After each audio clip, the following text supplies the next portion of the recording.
In the shadows of the Cold War, the CIA launched a covert mission, not to spy on enemies but to them, and when enemies were scarce, they experimented on the innocent.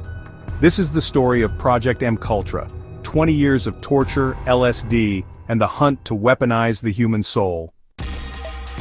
In 1953, at the height of Cold War panic, CIA Director Allen Dulles greenlit MKUltra. Their goal? To master mind control, to create spies immune to torture, or to assassinate on command. But to do it, they needed human lab rats. Over 150 sub-projects unfolded in secret. Universities, prisons, hospitals. The CIA funded experiments dosing unwitting victims with LSD, electroshock and sensory deprivation. Consent? A word that didn't exist in their playbook. For many, the nightmare of MKUltra remained hidden in the shadows. Ordinary citizens, unknowingly swept into a web of deceit and terror. Their lives, forever altered by experiments they never agreed to. Some were left with fragmented memories, others with none at all, the scars invisible yet deeply etched into their souls. Meet Harold Blower, a tennis pro hospitalized for depression. Unbeknownst to him, doctors, paid by the CIA, injected him with lethal doses of a mescaline derivative. He died screaming, "I'm going out of my mind." His family told it was a medical accident.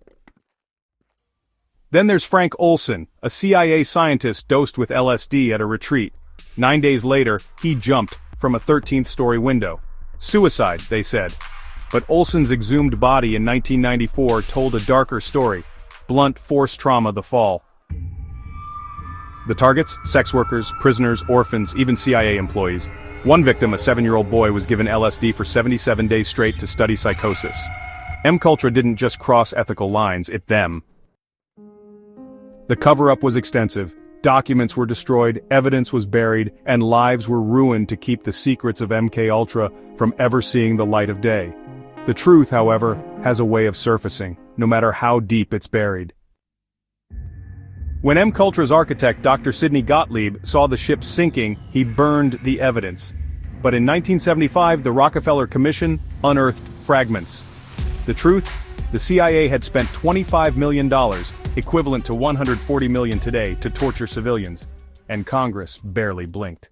The Church Committee called it abhorrent, yet not a single official was charged. Victims received paltry settlements, if they knew they were victims at all.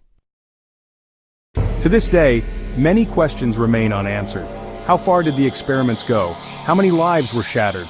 The legacy of MKUltra is a dark chapter in history, a stark reminder of the lengths to which power can corrupt. We may never know the full extent, but the echoes of those actions still resonate today. Decades later, MKUltra's scars linger. Survivors describe PTSD, addiction, shattered lives, but the CIA still withholds more than 1,000 documents. Why? Because MKUltra never truly ended, it evolved. Waterboarding, NSA snooping, the playbook is the same. Justify horror in the name of security. MKUltra's real legacy? A warning that when we let power hide, no one is safe. Project MKUltra isn't conspiracy, it's history.